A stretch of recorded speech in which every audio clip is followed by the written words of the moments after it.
December 20th, 1943, 27,300 FT above Bremen, Germany. The gloved hand of Second Lieutenant Charles Brown trembled against the control column as he watched engine number 2 spew black smoke across the frozen German sky. The temperature outside read 40 degrees C. Inside his oxygen mask, Brown's breath came in ragged gasps as he struggled to keep the crippled B-17 flying fortress level. Through the shattered plexiglass nose, wind screamed into the cockpit at 135 MEP. What 21-year-old Charlie Brown didn't know was that in the next 30 minutes, his encounter with a German fighter ace would demonstrate something impossible according to all military doctrine of 1943, that enemies could choose humanity over duty. That honor could transcend nationality.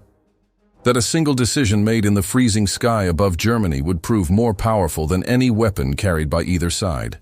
The story that would unfold over the next hour would remain classified for decades, buried by authorities on both sides, who understood that such an incident threatened to complicate the simple narrative of good versus evil that wars require. But the truth, when it finally emerged 47 years later, would reveal one of the most profound acts of mercy in military history.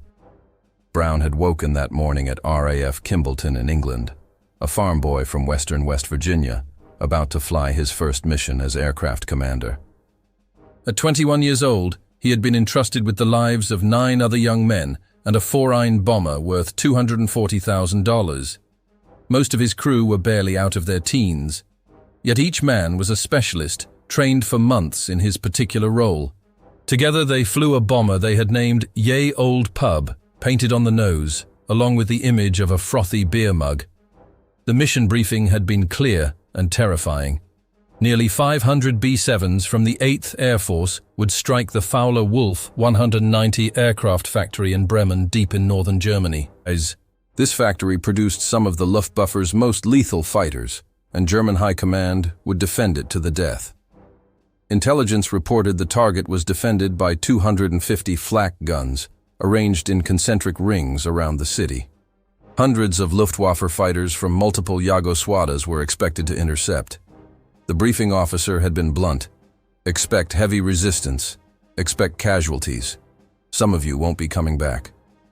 Brown's crew had been assigned to Purple Heart Corner, the most dangerous position in the formation. This was the outer edge of the bomber stream, the vulnerable flank where German fighters concentrated their attacks. Isolated bombers in this position rarely survived concentrated fighter assault. The crews knew what the assignment meant. The veterans called it the coffin corner. The new crews just looked at each other with pale faces and said nothing. The weather over the North Sea had been brutal. Ice formed on the wings and windscreens. Temperatures plunged as they climbed to bombing altitude. 3 bombers had already turned back with mechanical problems before they even reached Germany, forcing the formation to compress and Brown's aircraft to move forward into an even more exposed position. The mission had started to unravel during the bomb run. As Ye Old Pub began its 10-minute approach, anti-aircraft fire erupted around them like deadly black flowers with crimson centers. The first shell exploded directly in front of the aircraft, shredding the plexiglass nose and sending shrapnel through the forward compartment. The concussion knocked out engine number 2 completely and damaged engine number 4, which began to oversip speed dangerously. Brown fought the controls as the bomber slowed, unable to maintain formation speed. The other B-7s pulled ahead, their contrails fading into the distance. Ye Old Pub fell back alone, a wounded bird separated from the flock. That was when the Sharks arrived. At least 12 Mesa 109s and Fowler-Wolf 190s of Jugosławie 11 swarmed the crippled bomber. For more than 10 minutes they attacked in waves. Brown did the only thing he could. He turned into each attack using his remaining forward guns to disrupt their aim. The defensive maneuver worked just enough to keep them alive, but the damage mounted with terrifying speed. Engine number 3 took hits that reduced it to half power. The bomber now had effectively 40% of its total rated power available. The oxygen system ruptured, and both Brown and his co-pilot, Second Lieutenant Spencer Luke, lost consciousness. Without oxygen at 27,000 FT, they had minutes to live. the bomber began to fall. Ye Old Pub dropped through the sky, spiraling toward the frozen German countryside below. At 3,000 FT, barely above the rooftops of Oldenburg, Brown regained consciousness. His training took over. He pulled back on the controls with every ounce of strength, and somehow, impossibly, the bomber leveled out. They were so low that Brown could see the expressions of shock on the faces of German civilians below, watching an American bomber pass close enough to shear tiles off their roofs. Brown took inventory of the damage and felt his stomach drop. The hydraulic system was destroyed, meaning no flaps, no brakes, manual landing gear deployment only. The electrical system barely functioned. Half the rudder was gone, shot completely away. The entire tail section was shredded, looking like Swiss cheese. The horizontal stabilizer had been hit so many times it was amazing it still provided any control authority. 10 of the bomber's 11 defensive guns were frozen solid or destroyed completely. Only the top turret guns and one nose gun still worked, leaving them nearly defenseless. The nose section had been blown completely open. The plexiglass bombardier compartment had shattered, creating a howling wind tunnel that made communication almost impossible and threatened to tear apart anything not secured. Shell fragments had punctured fuel tanks. Hydraulic fluid streamed from severed lines, freezing into crystals in the -40-degree air. Control cables had been cut and were held together by just a few strands. In the rear of the aircraft, Sergeant Hugh Eachenrode, the tail gunner, lay dead at his position, killed instantly by a 20mm cannon shell. Several other crew members were severely wounded, including waist gunner Alex Yeliseno, who had taken shrapnel to his leg and shoulder. The ball turret gunner Sam Blackford was unconscious from oxygen deprivation and had to be pulled from his position. The entire crew was suffering from frostbite, their fingers and faces turning white in the sub-zero temperatures. Oxygen deprivation had left several men confused and disoriented.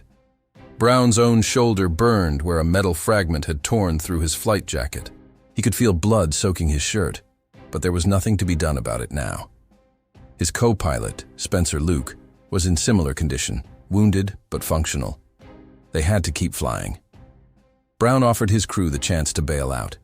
Becoming prisoners of war was better than dying in a doomed aircraft. To a man, they refused. They would fly home together or die together. The crippled bomber limped north at 135 mph, leaving a trail of smoke and hydraulic fluid. They had to cross 250 nmi of North Sea to reach England. Brown knew their chances were essentially zero, but they flew on.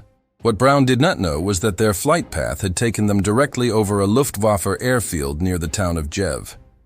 And on that airfield, refueling and rearming his Mesid 109 was a 28-year-old fighter pilot who was about to make the most important decision of his life. Oberleutnant Franz Stigler had been born August 21, 1915 in Regensburg, Bavaria, into a family with deep aviation roots. His father had been a pilot in the First World War, flying reconnaissance missions over the Western Front. France had absorbed aviation like oxygen from his earliest childhood. By age 12, he was already flying gliders in the hills around Regensburg, learning to read the wind and sky with an instinct that would later save his life many times. By 1933, when he was just 18 years old, he was piloting powered biplanes. His natural talent was obvious. Before the war, he had been selected to fly for Deutsche Lufthansa, the predecessor of modern Lufthansa, as a commercial airline pilot. This was an elite position available only to the most skilled aviators. He flew passenger routes across Europe, accumulating thousands of hours of flight time and developing the smooth, precise control that would characterize his combat flying. When war came in 1939, Stigler faced a choice. He could remain in commercial aviation, exempt from military service as an essential transport pilot, or he could join the Luftwaffe. He chose to serve. When Stigler joined the Luftwaffe in 1940, his experience meant he became an instructor pilot first, teaching new recruits the basics of military aviation. One of his students was a young pilot named Gard Barkhorn, who would go on to shoot down more than 300 aircraft. becoming one of the highest-scoring aces in history. But Stigler wanted combat duty. Instructing was important, but he felt he could contribute more at the front. He requested transfer to a fighter squadron. In 1942, he got his wish. He was assigned to Yagaswada 27 and sent to North Africa, where Erwin Rommel's Africa Corps was fighting the British 8th Army across the deserts of Libya and Tunisia. In the deserts of Libya and Tunisia, under the command of the legendary Eduard Neumann, Stigler learned his craft under the most demanding conditions imaginable. He flew alongside some of Germany's greatest aces. The desert was an unforgiving teacher. Engine failures meant death in the sand. Navigation errors meant disappearing forever. But it was also a place where a certain kind of chivalry still existed. British and German pilots who shot each other down in the morning sometimes shared drinks in the evening after being captured. There were rules, unwritten, but understood.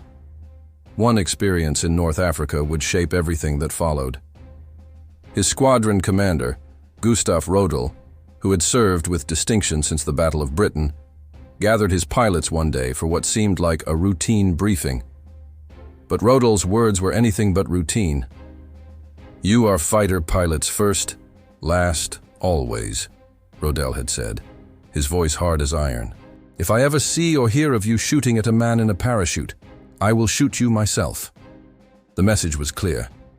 There were limits even in war. There were lines that honorable men did not cross. A pilot descending in a parachute was defenseless, helpless. To kill such a man was murder, not combat. Stigler never forgot those words. By December 1943, Stigler had returned to Germany after the collapse of the Africa Corps. He had 27 confirmed victories to his name and was approaching the threshold for earning the Knight's Cross of the Iron Cross, one of Nazi Germany's highest military honors. For a fighter pilot, the medal meant everything. Recognition, honor, proof that you had done your duty. It meant you had survived when so many others had died. That morning of December 20th, Stigler had already shot down 2 B-17s, one more bomber, and he would be closer to his Knight's Cross. Stigler was on the ground when he heard the distinctive sound of American engines struggling overhead. His Message 109 was being refueled and rearmed. The aircraft already had a .50 caliber bullet lodged in its radiator from the morning's combat, risking engine overheating. But when Stigler saw the crippled B-17 passing low overhead, trailing smoke, he made an instant decision. He scrambled into his fighter and took off. Stigler caught up with Yaya Oldpub in less than 2 minutes. He positioned himself to the bomber's rear, the classic attack position. His finger moved toward the gun button. This was it, the easy kill. Another step toward the Knight's Cross. Everything he had fought for. Then he saw what was inside the bomber. Through the massive holes torn in the fuselage by cannon fire, Stigler could see everything. He could see the dead tail gunner slumped over his guns. He could see crew members covered in blood, desperately trying to help their wounded comrades. He could see the pilot hunched over the patrols, fighting to keep the shattered aircraft in the air. The bomber's tail section was almost completely destroyed. The nose cone was missing. The aircraft had so many holes that Stigler could see clear through from one side to the other. It was a miracle the plane was still flying at all. Stigler moved closer, flying alongside the bomber's right wing, close enough to see individual rivets and the ragged edges of torn metal. He could see the pilot's face now through the shattered cockpit window. A young man, younger than Stigler himself, with fear and determination written across his features. The pilot's hands gripped the control column with white-knuckled intensity. Blood stained his flight jacket. For a long moment that seemed to stretch into eternity, Stigler's finger hovered over the firing button. One squeeze and it would be over in seconds. The bomber would fall from the sky. 9 Americans would die, but they were already dead men anyway. This wreck couldn't possibly make it across the North Sea. He would be doing them a mercy, ending it quickly rather than letting them drown in freezing water or burn when fuel tanks exploded. Another victory would be his, another step toward the recognition he had earned through 2 years of combat. Then Gustav Rodel's words echoed in his mind, as clear as if his commander was sitting in the cockpit beside him. If I ever see or hear of you shooting at a man in a parachute, I will shoot you myself." Stigler looked at the dying bomber and its wounded crew and understood something that changed everything. They weren't in a parachute, but they might as well have been. They were defenseless, helpless. They posed no threat to Germany, to his comrades, to anyone. Most of their guns were destroyed, frozen solid in the sub-zero air. The few guns that remained operational were manned by wounded, exhausted men who could barely stay conscious. They were just trying to survive, trying to get home, trying to save their friends. This wasn't combat anymore. This was something else entirely. To me, it was just like they were in a parachute, Stigler would later explain. I saw them, and I couldn't shoot them down. It would have been murder, not war. In that moment, Franz Stigler made his choice. He chose honor over glory, humanity over duty, life over death, conscience over orders. But Stigler didn't just refuse to shoot. In a decision that defied all military logic and put his own life at immense risk, he did something far more extraordinary. He decided to save them. Brown and his co-pilot Spencer Luke watched in confusion and rising terror as the German fighter moved into formation on their right wing, just feet away from their wingtip. This was it, they thought. The end. The fighter would finish them off at point-blank range where even a child couldn't miss. They would never see it coming. The cannon shells would tear through the fuselage, and that would be that. No parachutes, no survival, just an instant fireball and a long fall into the German countryside below. But the German pilot didn't fire. Instead, he gestured frantically, waving his hand and pointing downward, then to the side. Stigler was trying to communicate something, but in the chaos and noise of wind screaming through the shattered nose, with engines coughing and sputtering, with half the crew barely conscious from wounds and oxygen deprivation, Brown couldn't understand. The German pilot seemed to be indicating they should land right here, right now, surrender on German soil. Brown shook his head vigorously. There was no way he was surrendering his crew to become prisoners. They would fly until the wings fell off. They would ditch in the ocean if they had to, but they wouldn't give up. Stigler tried again, this time pointing more deliberately toward the east, toward Sweden and neutral territory. His meaning was clearer now. Neutral Sweden was closer than England, maybe 150 Mielfires versus 250. If the Americans diverted there right now, they would be interned for the duration of the war. But they would live. They would receive medical treatment. The wounded would be saved. They would sit out the war in safety and return home when it was over. It was their best chance, possibly their only chance. Brown still didn't understand, or perhaps he understood, but refused to accept. He kept the bomber pointed north toward England, toward home, toward the bases and friends and the country he had sworn to serve. They would make it home or die trying. Stigler realized the Americans didn't comprehend his gestures or had chosen to ignore them, and he understood something else that filled him with dread. This bomber crawling through the sky at 135 mph at barely 1,000 ft altitude was about to cross the Atlantic Wall. This was Germany's fortified coastline where thousands of anti-aircraft guns were positioned in overlapping fields of fire, specifically to destroy low-flying aircraft, exactly like this one. The gunners along the coast were some of the best in the German military, men who had been shooting at Allied aircraft for years. They could hit a target this slow and this low with their eyes closed. In its current condition, trailing smoke and hydraulic fluid, flying straight and level because it couldn't do anything else. Ye Old Pub wouldn't survive 30 seconds once those guns opened up. The bomber would be torn to pieces before it reached the water. So Stigler made another decision that defied all military logic and made what he had already done seem almost reasonable by comparison. He moved his fighter into tight formation on the bomber's left wing, so close that Brown could see every detail of the German pilot's face through the canopy. So close that their wingtips were separated by mere feet. Close enough that any turbulence, any slight miscalculation, any moment of inattention would cause A's catastrophic collision that would kill everyone.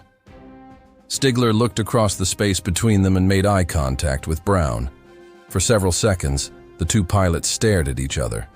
Then Stigler did something that changed everything. He saluted. It was a formal military salute, the kind rendered between officers of equal rank, a salute of respect, of recognition, of one warrior acknowledging another. A salute that said, "I see you. I know what you're doing. I know you're trying to save your men. I honor that." And then Stigler did something even more remarkable. He stayed in formation, holding position on the bomber's left wing with the precision of an airshow demonstration pilot. German anti-aircraft gunners on the ground were trained to shoot at any aircraft that came within range, to fire first and identify later. The standing orders were clear. If it flies, if it's low, if it's over Germany, shoot it down. No exceptions, no hesitation.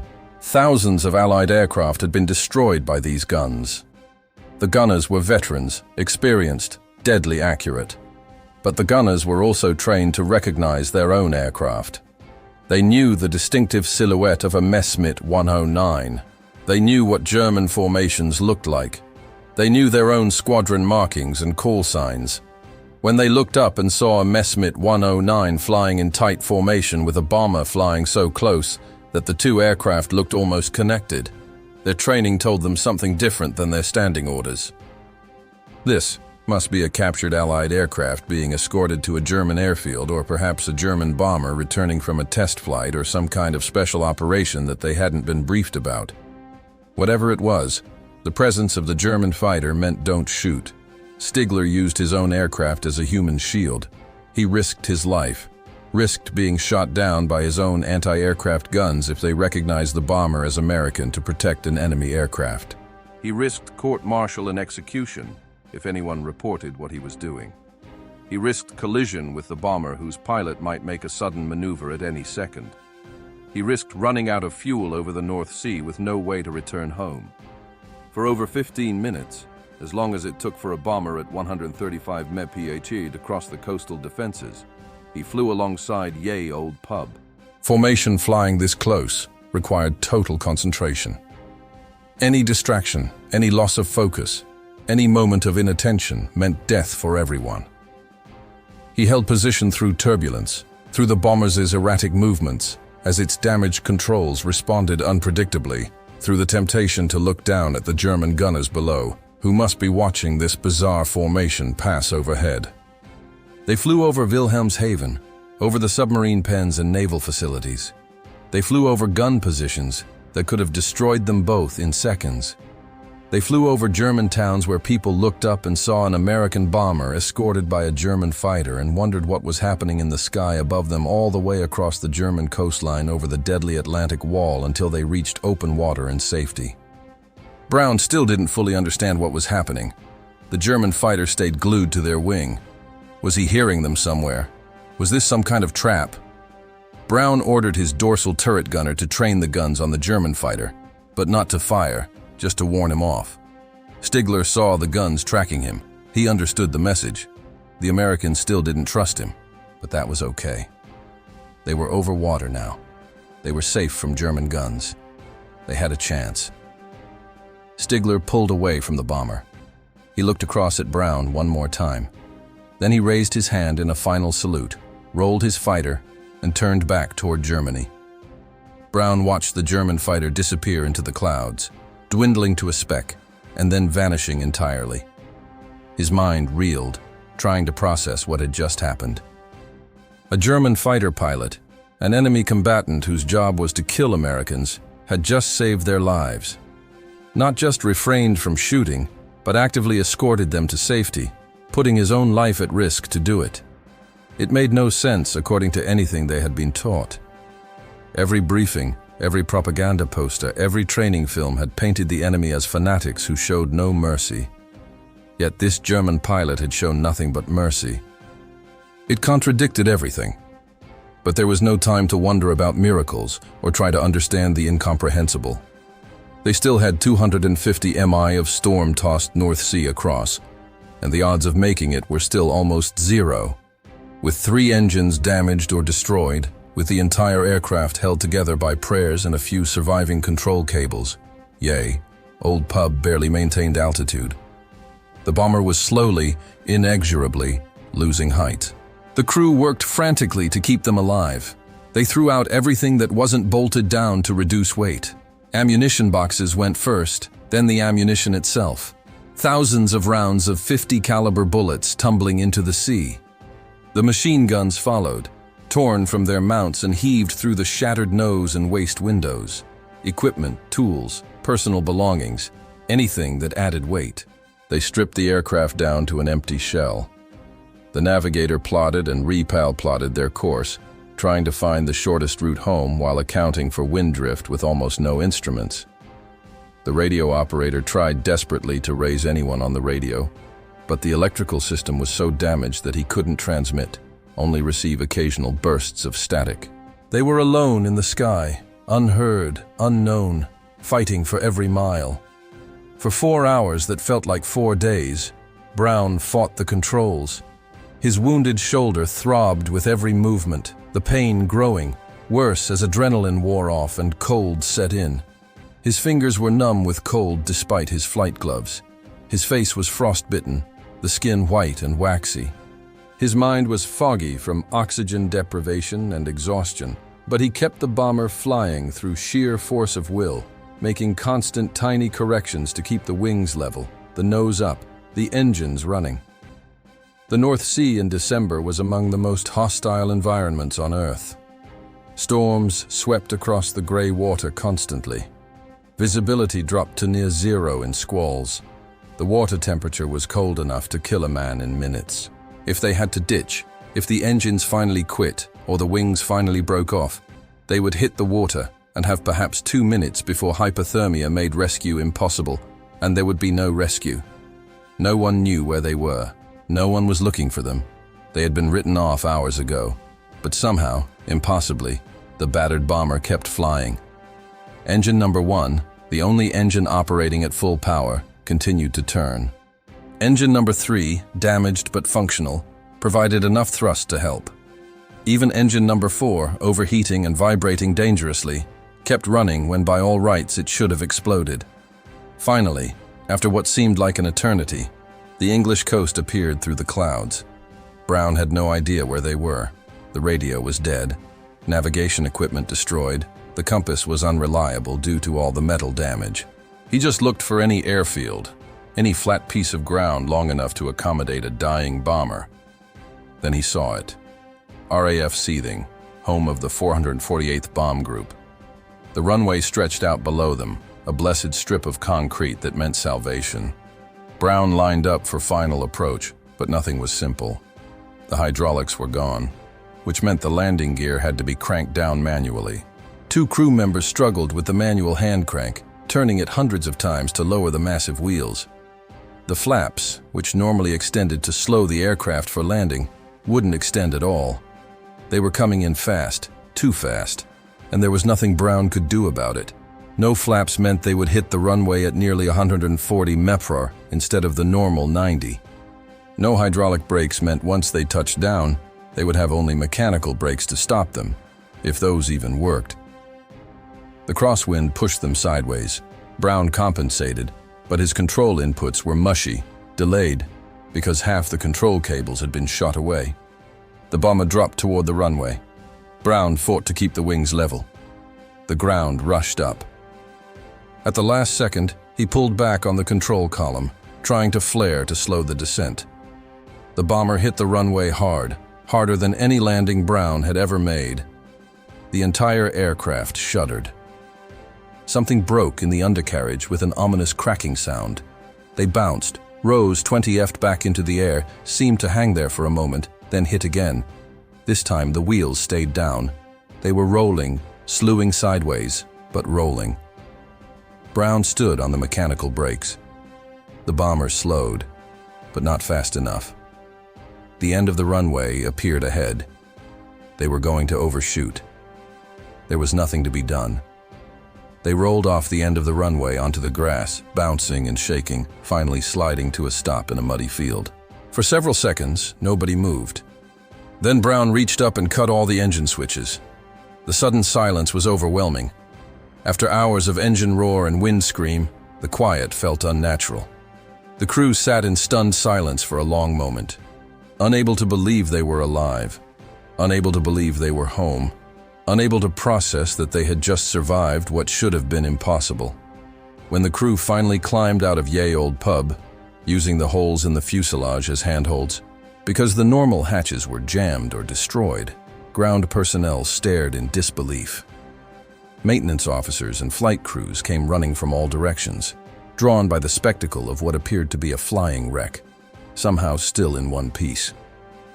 The bomber looked like it had been through a shredder and then reassembled wrong. Maintenance officers walked around it in silence, counting holes, examining damage, shaking their heads. They counted more than 400 holes in the fuselage. Some holes were small from machine gun bullets. Others were massive from 20mm and 30mm cannon shells. You could look through the aircraft from one side and see daylight on the other. The tail section was barely attached to the rest of the aircraft, held on by a few structural members that should have failed under any flight loads. The nose was completely gone, just a ragged opening where plexiglass and metal had been. 3 of the 4 engines were destroyed or damaged beyond repair. The wings looked like lace, so many holes that it seemed impossible they still provided lift. One maintenance officer, a veteran who had seen hundreds of damaged bombers, remarked that he had never seen a bomber so badly damaged, still capable of flight. Another said it was a miracle anyone survived, that by all the laws of aerodynamics and probability, this aircraft should have fallen out of the sky over Germany.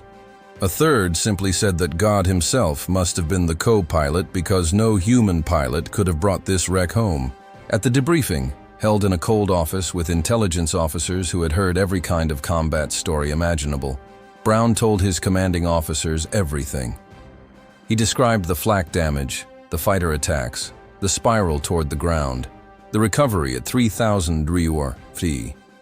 He described the damage to the aircraft, the casualties, the desperate flight north. And then he described something that made the intelligence officers stop writing and look up with expressions of disbelief. He described the German fighter pilot who had escorted them to safety. He described how the enemy pilot had positioned his aircraft to shield them from anti-aircraft fire. He described the salute. He described how this German pilot had risked his own life, violated his orders, and committed what could be considered treason under Nazi military law, all to save 10 American airmen he had never met. The officers listened in complete silence. When Brown finished, nobody spoke for a long moment. Then the ranking intelligence officer closed his notebook and made a decision that would seal this story away for nearly 5 decades. The incident was classified secret. No one, absolutely no one, was to speak of it ever. Not to other crews, not to family, not to friends, not to anyone. The classification would remain in effect indefinitely. Any violation would result in court-martial. The reasoning was clear and coldly logical. The story of a chivalrous German pilot might encourage Allied air crews to let their guard down, to hesitate in combat, to look for mercy where none existed. It might create sympathy for the enemy at a time when the war effort required absolute demonization of the opponent. In total war, there was no room for such complications. The narrative had to remain simple. Us versus them. Good versus evil. Democracy versus fascism. There could be no shades of gray, no enemy with a conscience, no German capable of mercy. The official line was stated bluntly. You can't be human and be flying in a German cockpit. They're all Nazis, all fanatics, all killers. What you experienced was an aberration, possibly an attempted deception. Don't speak of it. Don't think about it. Don't let it change how you fight this war. Brown was ordered to sign a document acknowledging the classification. He complied. He understood the reasoning, even if he disagreed with it. He had seen what he had seen. He knew what he knew, but he would keep silent.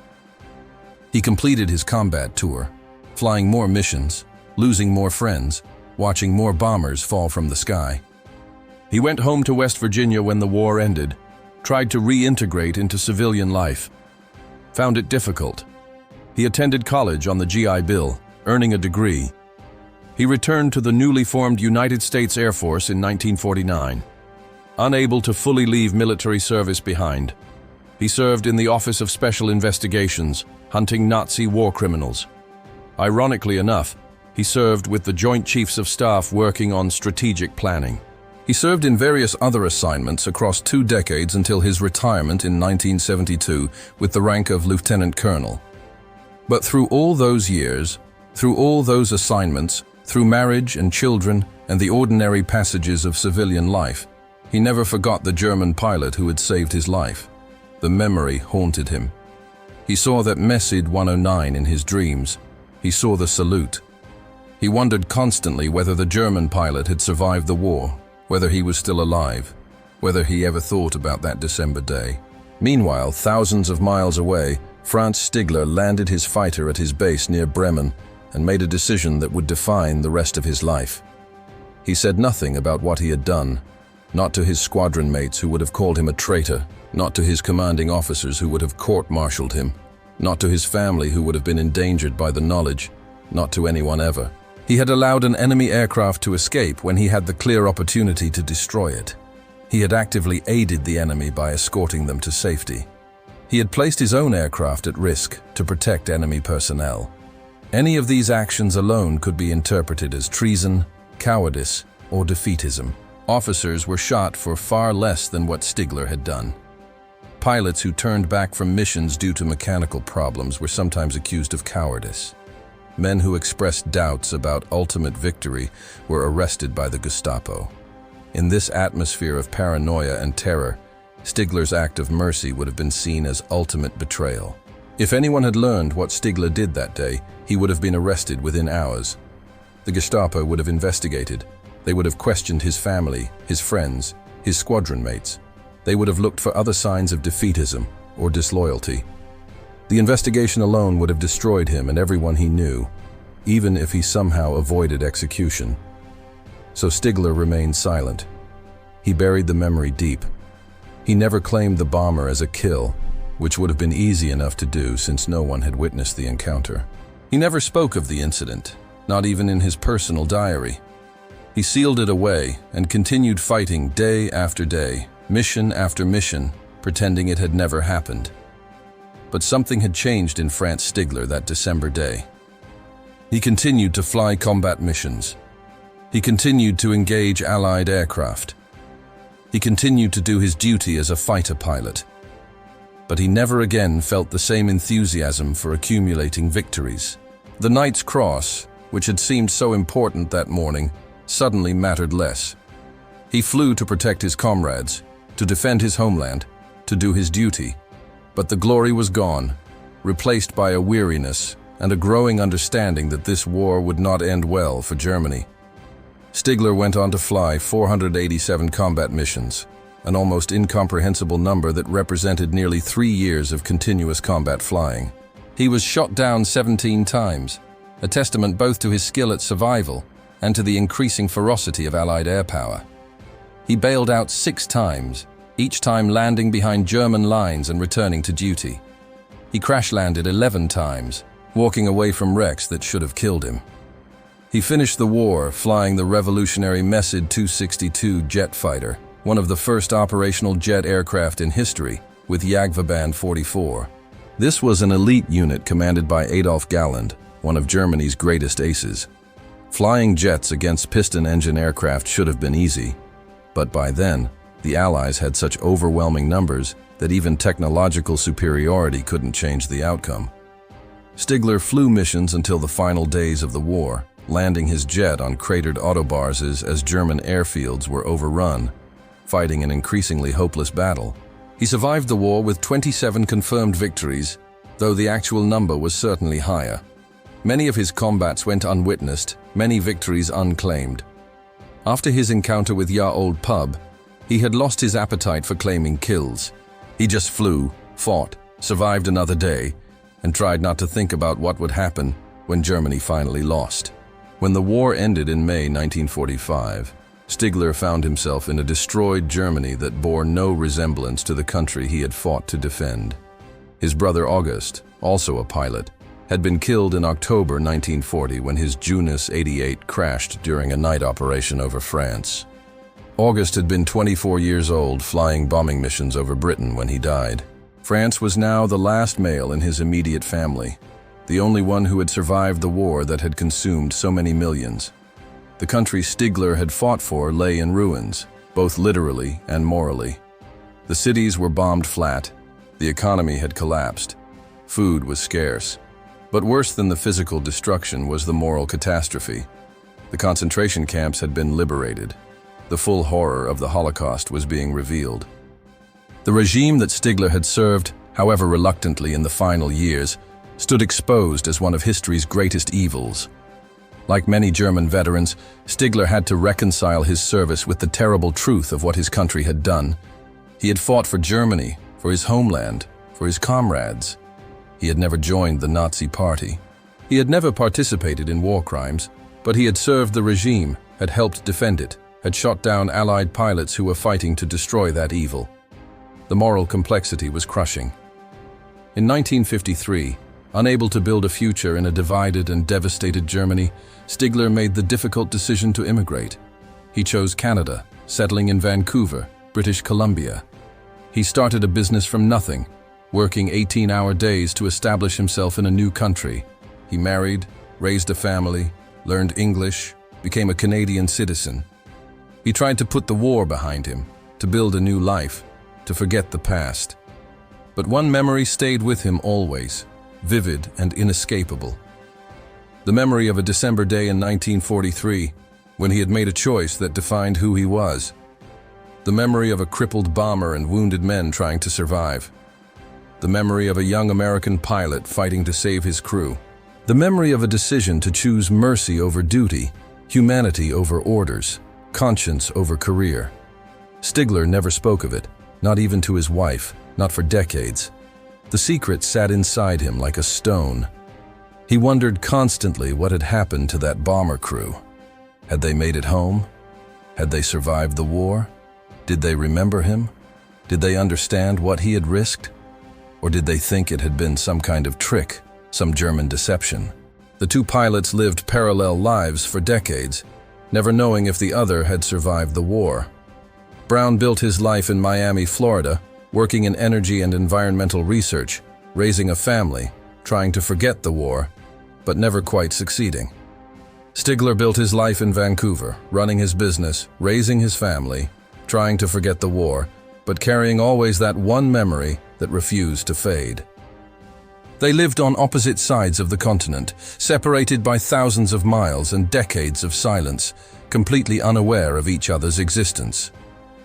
Brown didn't know if the German pilot had survived the war, had been shot down, had been executed for what he did, or had simply disappeared into the chaos of defeated Germany.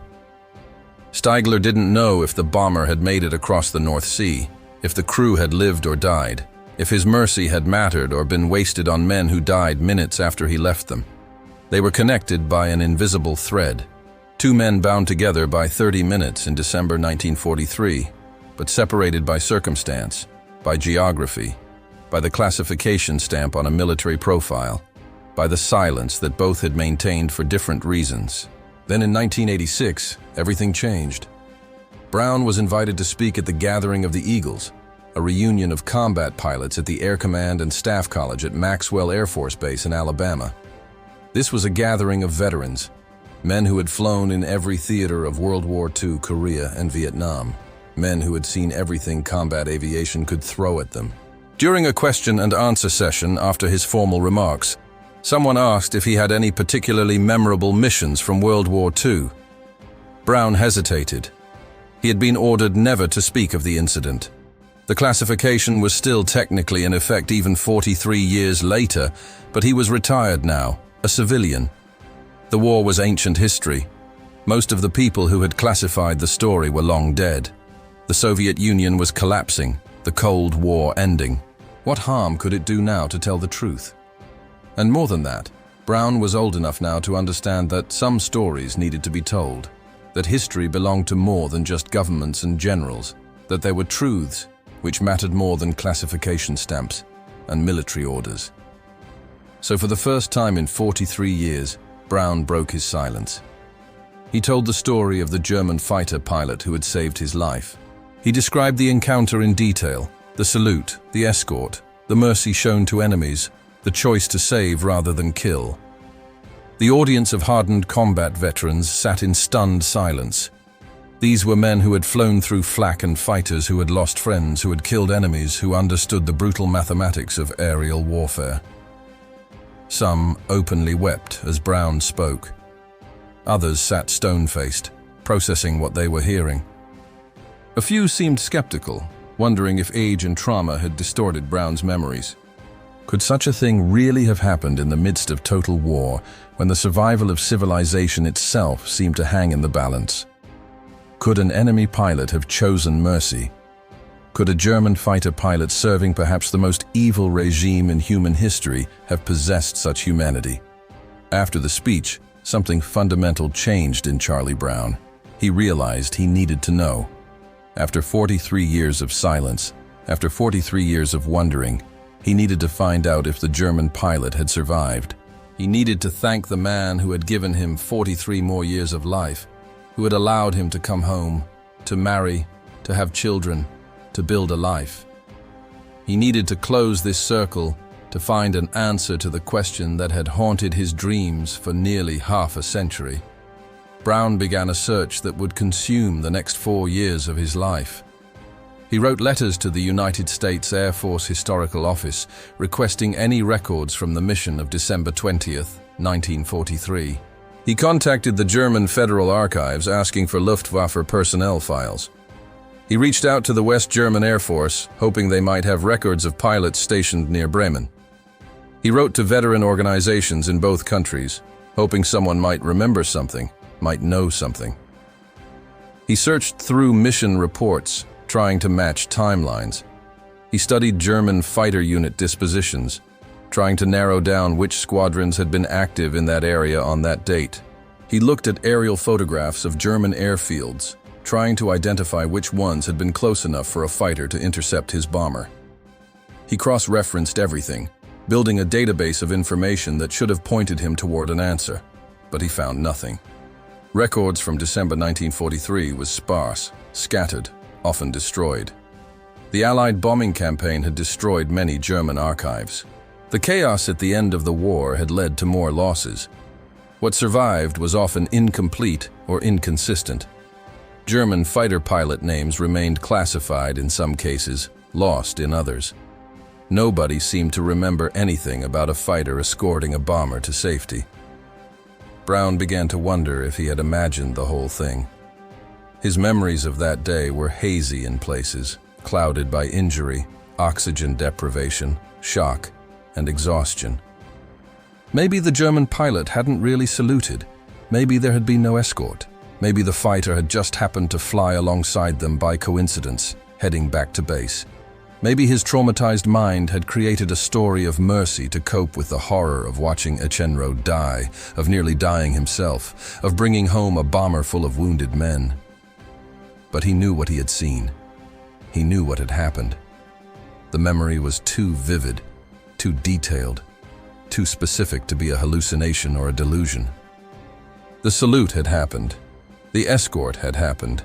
The mercy had been real, but Brown refused to give up.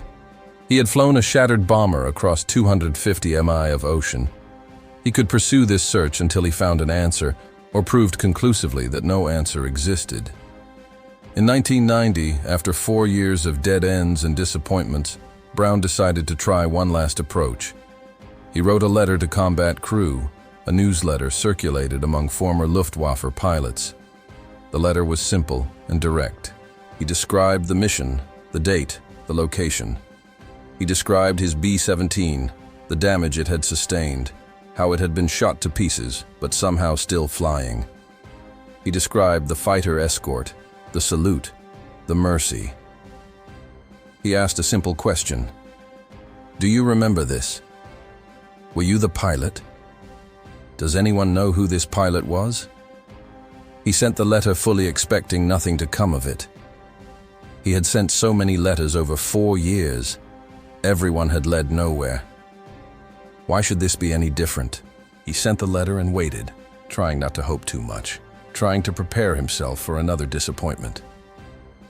4 months later, an envelope arrived from Vancouver, Canada. Brown's hands trembled as he opened it. Inside was a letter in careful handwriting. "I was the one," it said. The letter was from Franz Stigler. Brown called the number on the letter.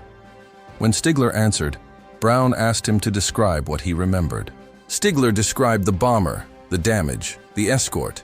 He described flying formation on the left wing. He described his black Messmit 109. He described saluting before he broke away. Every detail matched Brown's memory perfectly. Both men began to cry on the phone. They had found each other. After 47 years, the two warriors were reunited. They agreed to meet in person. On June 21, 1990, Charlie Brown and Franz Stigler stood face to face for the first time since that December day in 1943. They embraced like brothers. For Brown, it was like a weight lifted from his shoulders. The nightmares that had plagued him for decades began to fade. He finally had answers to questions that had haunted him for nearly half a century. For Stigler, it was vindication. His choice to spare the bomber had been right. These men had gone on to live full lives, to raise families, to contribute to society. He had made the right decision, even though it had cost him advancement toward the Knight's Cross, even though it could have cost him his life. The two men became inseparable friends. They visited each other frequently, traveling between Vancouver and Miami. They appeared together at air shows, veteran reunions, and history conferences, telling their story to anyone who would listen.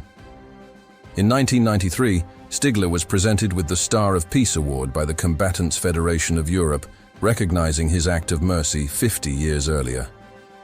In 2008, following a request from Charlie Brown, all crew members of Ye Old Pub who had survived were awarded the Silver Star for their valor during the mission.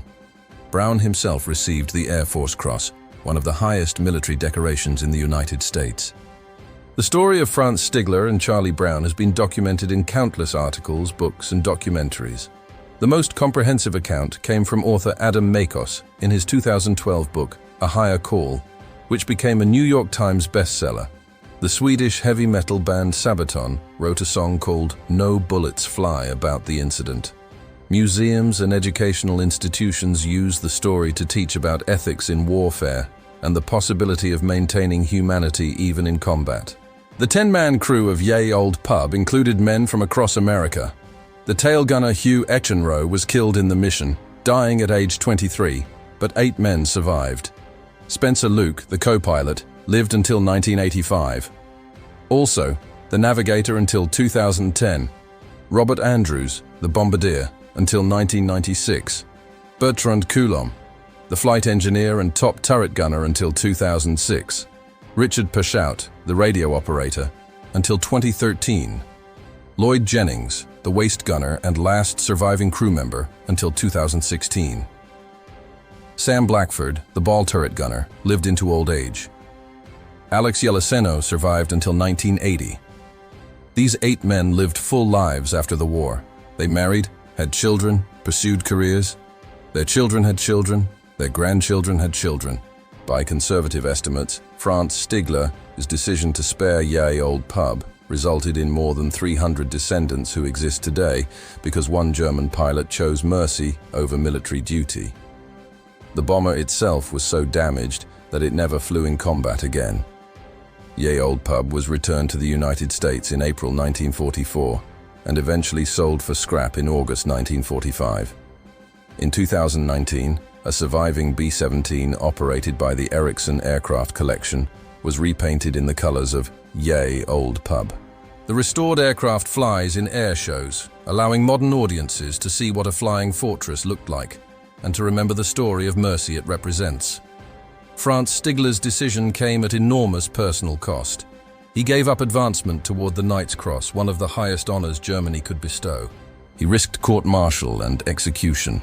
He violated direct military orders. Yet, he never regretted his choice.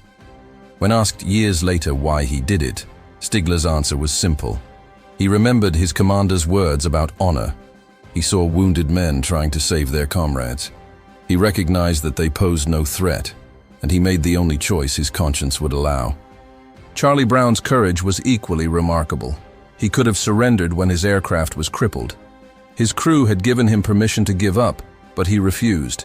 He flew a bomber that should have been unflyable across 250 miles of ocean. He saved his crew through sheer determination and skill. Gustave Rodel's words to his pilots in the Potes, North Africa, about never shooting a man in a parachute represented a philosophy that seemed hopelessly outdated in the industrial slaughter of World War II. Yet those words, remembered in a crucial moment, saved 10 men and changed 2 lives forever. The classified nature of the incident for so many years demonstrates how uncomfortable such stories make military establishments. Wars require clear distinctions between us and them, good and evil, friend and enemy. Stories of enemy mercy complicate those distinctions. They make soldiers question whether the person in their gun sights is really so different from themselves. The reunion of Brown and Stigler in 1990 provided both men with healing they desperately needed. For Brown, it ended decades of wondering and nightmares. For Stigler, it validated a choice he had made at enormous risk and that he had carried in silence for nearly 50 years. Their friendship in the final years of their lives showed what could be possible when warriors meet as human beings rather than as symbols. They traveled together, spoke together, and became as close as actual brothers. When one died, the other followed soon after, as if neither could bear to be separated again. The friendship lasted 18 years. In 2008, both men's health began to fail. On March 22, 2008, Franz Stigler died in Vancouver at age 92. 8 months later, on November 24, 2008, Charlie Brown died in Miami at age 86. They were buried thousands of miles apart, but their families knew that in the most important way, they would always be together. In a book Stigler had given to Brown years earlier, Franz had written an inscription that captured everything about their relationship. In 1940, I lost my only brother as a night fighter, Stigler had written. On December 20th, 1943, I was able to save a B-17 from its destruction, a pilot named Charlie Brown. He is for me as precious as my brother was. Thanks, Charlie. Your brother, Franz. On that frozen December day in 1943, 27,000 FT above Germany, 2 men met as enemies. They parted as something more.